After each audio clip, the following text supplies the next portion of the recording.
Hello and welcome back to my YouTube channel. It has been a couple of weeks after what has been a great summer, a fantastic summer of cricket over in here in England. It's going to be a great winter. World T20 around the corner. The IPL's been fantastic. That's coming to a close. Ashes on the horizon. England have picked their squad. Everybody is going to the Ashes, which is great news. But before that, we get the World T20, and you will not miss anything. From here, me and myself, John Norman, will go through all the action, all the day's players. We'll get reaction, interviews, previews, and we'll start right now with previewing the World T20. And first up, it is New Zealand.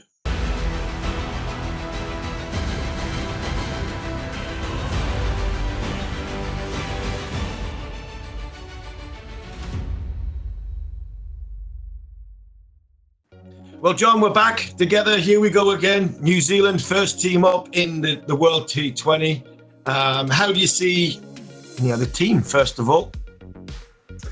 Well, yeah, good to see you, matey. I know that Newcastle has pretty much preoccupied your mind over the last month or so. It has been a little bit of a break for us both.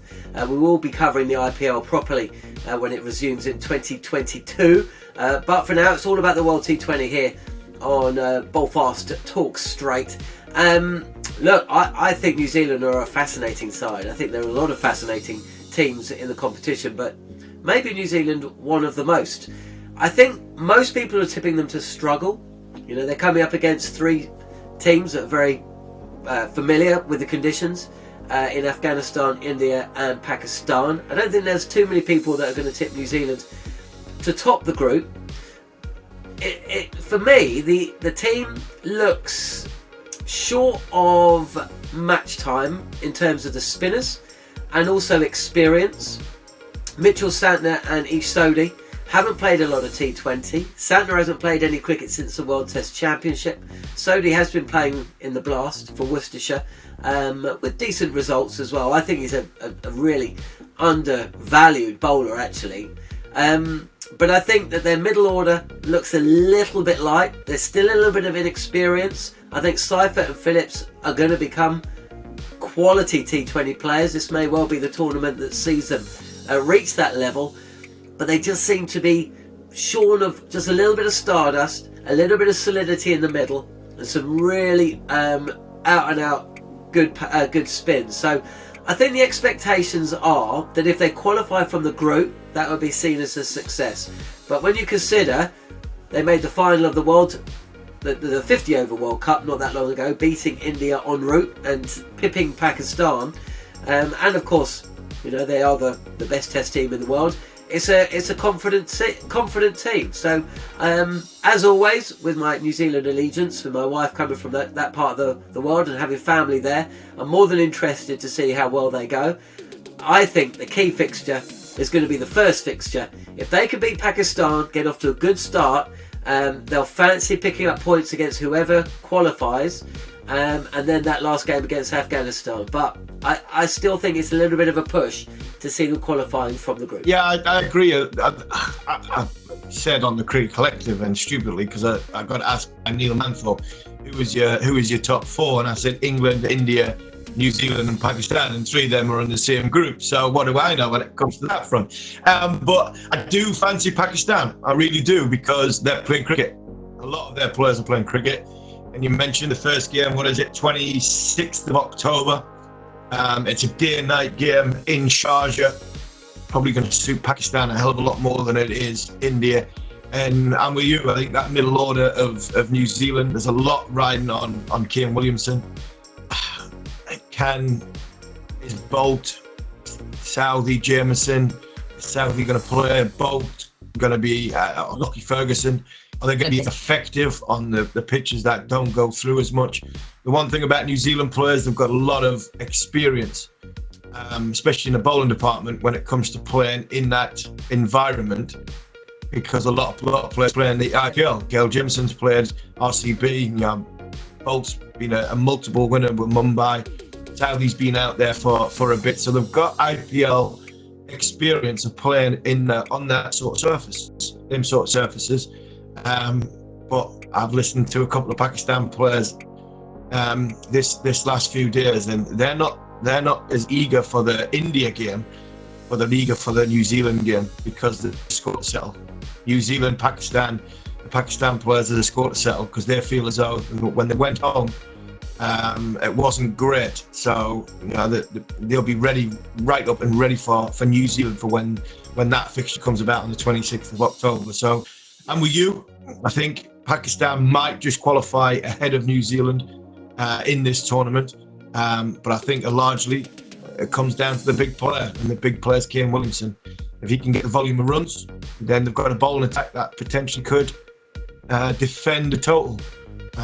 If they don't get the runs at the top of the order, then I think they might struggle.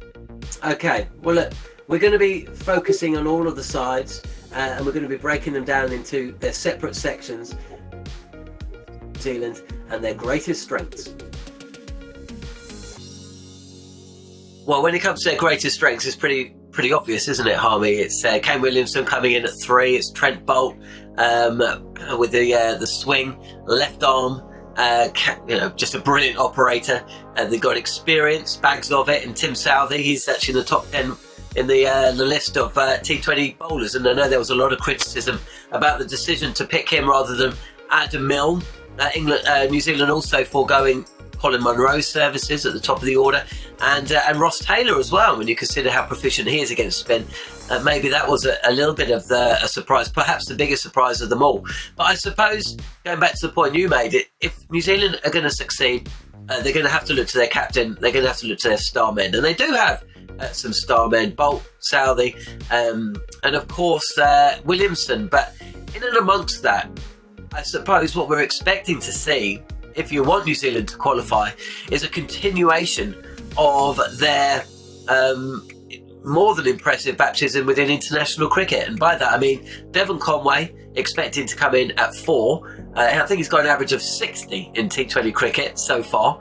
And then of course Kyle Jamieson, who has had a bit of a poor run. In fact, up until the World Test Championship, both of those players had golden introductions.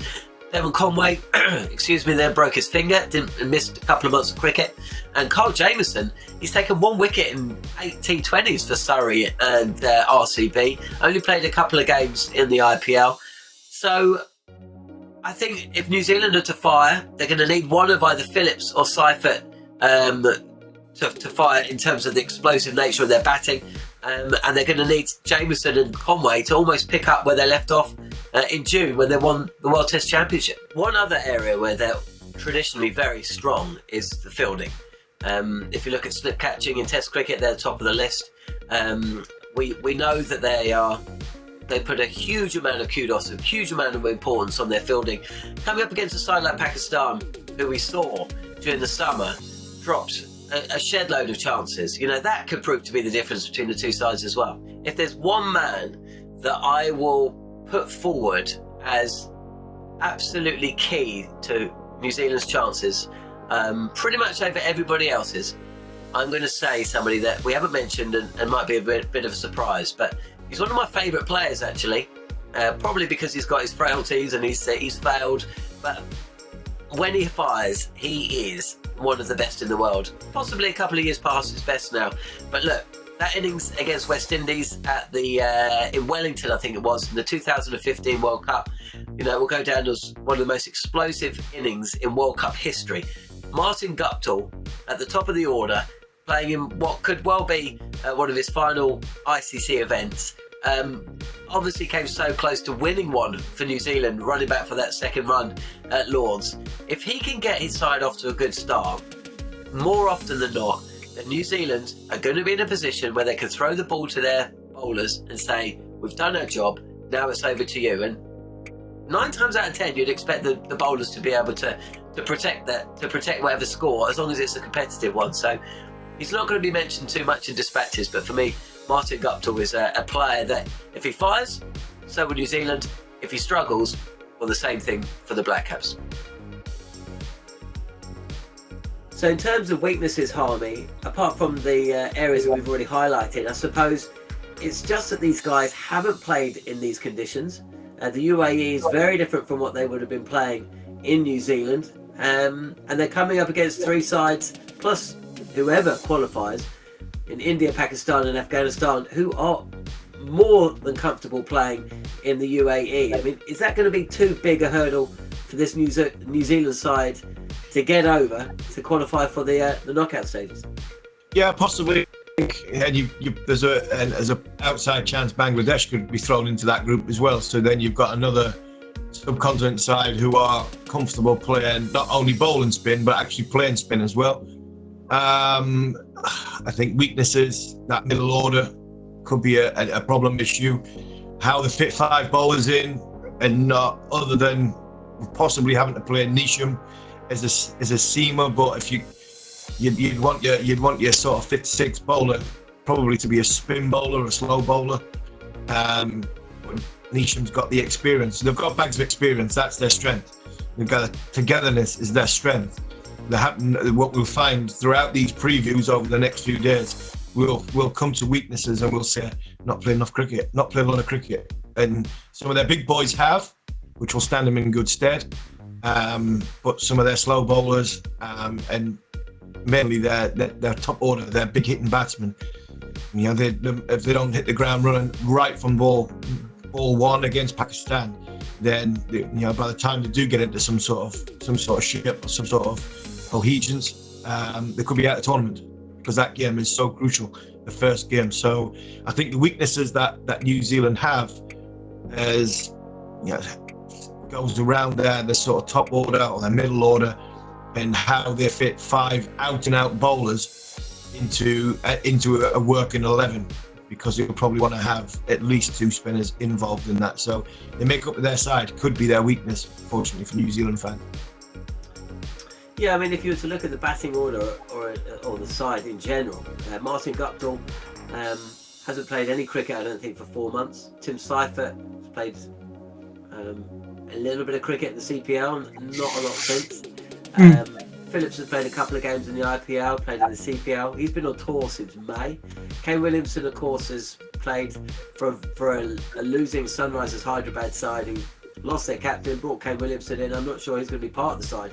So, he's been playing, but hasn't been particularly enjoyable, I imagine, at times. And then you look at the likes of Ish Sodhi and Mitchell Santner. They've played very, very little cricket. The only guys that have really played cricket is Trent Boult and Lockie Ferguson. Jimmy Neesham's played a bit, so there's 3. You can understand why Adam Milne was mentioned as a player that should feature, but I'm not sure that the bowlers are where really New Zealand are going to be found wanting. So it is going to be difficult for them, but everything will change if they beat Pakistan. So let's find out what happens there. Okay, Harmy, prediction time. New Zealand, how will they do at the World T20? I've got a funny feeling they're going to finish 3rd. I said on the Talk Sports Cricket Collective that when I made an absolute monumental mistake when I said that the top 4 will be England, India, Pakistan, New Zealand.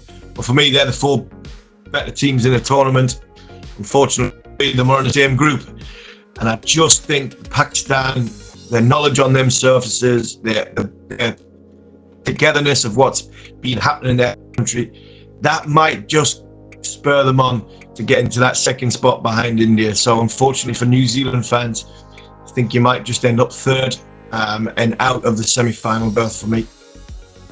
We will wait and see. We're going to do a prediction for all of the sides in the World T20, so no doubt Harmy will continue this run by saying India and Pakistan will also finish 3rd in that group. But hey, maybe none of those 3 will qualify for the semi-finals. We'll just have to wait and see. A preview every day. We build up to the tournament, and of course we'll be going to do a review show following every single England game and every single India game as well here on Bowlfast Talk Straight. But for now, Harmy, that's it. We'll be back with another preview shortly.